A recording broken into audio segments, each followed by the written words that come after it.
अच्छे से जाइए, यहीं से तैयार होके।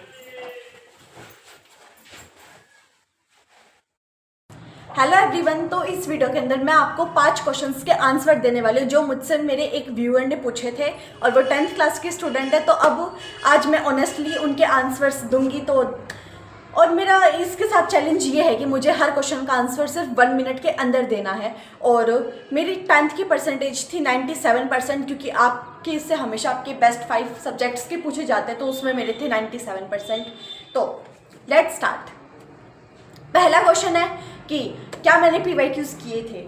मैंने पीवाईक्यूज नहीं किए थे, ऑनेस्टली बता रही हूँ, क्योंकि मुझे उस टाइम कुछ समझ नहीं आया था मैं पीवाईक्यूज कहाँ से ढूंढूं और क्या करूँ। और मुझे पीवाईक्यूज समझ भी नहीं आ रहे थे, वो कैसे मतलब नहीं सॉल्व नहीं हो रहे थे मुझसे वो पीवाईक्यूज, तो मैंने नहीं करे थे। मैंने सैम्पल पेपर्स, और सेकंड क्वेश्चन था कि क्या आपने सैम्पल पेपर्स करे थे। तो मैंने सैम्पल पेपर्स करे थे, हमारा टर्म 1 और टर्म 2 था। तो मैंने टर्म 1 के अंदर तो सैम्पल पेपर्स पे बहुत ज़्यादा फोकस कर रखा था, मैंने ओ सवाल के लिए थे।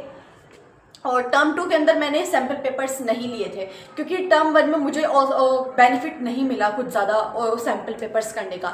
तो मैंने टर्म 2 के टाइम अपना मोस्ट फोकस अब उस NCERT के ऊपर रखा था। तो और इसीलिए मैं यही कहूँगी कि आप NCERT के ऊपर ही सबसे ज़्यादा फोकस रखना, क्योंकि बच्चे ना हमेशा हर साल ये गलती हर बच्चा मोस्टली बच्चे करते हैं कि वो सैम्पल पेपर के क्वेश्चंस को इतना ज़्यादा खो जाते हैं ना, उन क्वेश्चंस को करते टाइम एग्जाम डे के दिन भी वो उन क्वेश्चंस को याद रखते हैं कि उसका मेथड ये था।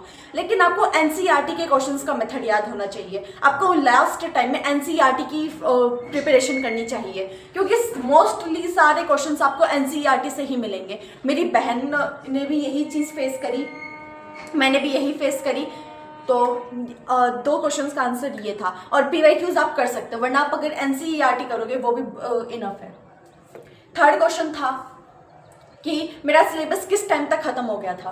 तो मेरा टर्म 1 और टर्म 2, आप ये कह सकते हो कि मेरा प्री बोर्ड्स से पहले सिलेबस शायद 10 to 15 डेज पहले खत्म हो गया था, एक्सेप्ट साइंस। मैं अभी बाकी सब्जेक्ट्स का एक बार बताती हूँ कि मेरा बाकी सब्जेक्ट्स का सिलेबस आराम से खत्म हो गया था, काफ़ी बार रिविज़न मैं कर चुकी थी उन चीज़ों की, और लास्ट टाइम तक फिर मैंने उनकी बस रिविज़न से करी। लेकिन साइंस मेरा बहुत तो कह सकते हो स्ट्रगल कर रही थी मैं साइंस के अंदर, खासकर फिजिक्स के अंदर। तो उसको मैंने लास्ट मोमेंट तक मैं कर ही रही थी, उस टाइम तक मुझे ये फील नहीं हो रहा था मेरा सिलेबस कंप्लीट हो चुका है। लेकिन बाकी का मैं काफ़ी पहले कर चुकी थी सिलेबस कंप्लीट। और मैं आपको यही कहूँगी, प्री बोर्ड से पहले आपका सारा सिलेबस 10th क्लास का तो कंप्लीट हो जाना चाहिए, उसके बाद सिर्फ रिविज़न होनी चाहिए आपकी बोर्ड्स के लिए। और इसके बाद फोर्थ क्वेश्चन था कि मैंने कौन कौन सी बुक्स यूज़ करी थी। तो मैंने बुक्स NCERT यूज़ की थी, और मैथ्स के लिए मुझे RD शर्मा मिल गई थी, लेकिन वो आपको पता है वो कितनी ज़्यादा बड़ी है, तो मैंने वो नहीं करी थी ज़्यादा, थोड़ी बहुत ही करी थी। और इसके अलावा इंग्लिश के लिए तो मैम ने हमें एक्स्ट्रा बुक दे दी थी, गाइड। और हाँ, बस ओसवाल के सैम्पल पेपर्स करे थे, लेकिन वो नेक्स्ट टर्म 2 के अंदर मैंने वो भी नहीं करे थे। और एक ऐप है, मुझे नाम शायद नोडिया, उसके ऊपर बहुत सारे सैम्पल पेपर्स थे, तो वहाँ से मैंने सैम्पल पेपर्स काफ़ी सारे सॉल्व करे थे। बेनिफिट उनका खास ऐसा कुछ नहीं हुआ था, बस टाइम मैनेजमेंट करनी आ गई थी मुझे। और लेकिन वो जो क्वेश्चंस थे वो इतने ज़्यादा अच्छे क्वेश्चंस नहीं थे, वो बार बार रिपीट हो रहे थे। तो मैं ये कहूँगी आप 2-3 सैम्पल पेपर्स ही करो, बस अपना टाइम देख लो, आप 3 घंटे में पेपर कंप्लीट कर पाते हो या नहीं। और मैं घर पे पेपर 2.5 घंटे के अंदर, यानी 2 hours and 30 minutes के अंदर कंप्लीट करने की ट्राई करती थी, क्योंकि अगर मैं अभी इस टाइम में कंप्लीट करूँगी तो वहाँ एग्ज़ाम प्रेशर में वो 3 घंटे में कंप्लीट होगा। और इसके अलावा आप जो CBSE आपको भेजेंगे सैम्पल पेपर्स एक एक, वो आप पक्का सॉल्व करना, उसके जैसे ही कुछ क्वेश्चंस आते हैं। और एक चीज़ जो मैंने ऑब्जर्व करी वो ये थी कि ना, अगर आपका सैम्पल पेपर डिफिकल्ट है तो आपका बोर्ड का एग्जाम इजी आएगा, और अगर सैम्पल पेपर इजी मिला हुआ है तो आपका बोर्ड का एग्जाम डिफिकल्ट आता है। हमने तो ये चीज़ ऑब्जर्व करी थी। लास्ट क्वेश्चन है कि आपने पढ़ाई को कितना टाइम दिया था। तो मैंने पढ़ाई को आप ये कह सकते हो, मैं सिर्फ होमवर्क कंप्लीट करके जाती थी प्री बोर्ड्स तक, तो एक्स्ट्रा मैंने कुछ प्लान नहीं बना, स्ट्रैटेजीज नहीं बना रखी थी मैंने कि मुझे क्या करना है, कि इतना इतना आज हो जाना चाहिए। बस होमवर्क जो मिलता था उससे मैं कंप्लीट करके लेके जाती थी। और प्री बोर्ड्स के बाद जब बोर्ड्स तक का जो फेज़ होता है वो 1-1.5 महीने का, उस टाइम मैंने मैं टारगेट्स बनाती थी कि मुझे आज ये करना है, लेकिन वो मेरे कंप्लीट नहीं होते थे।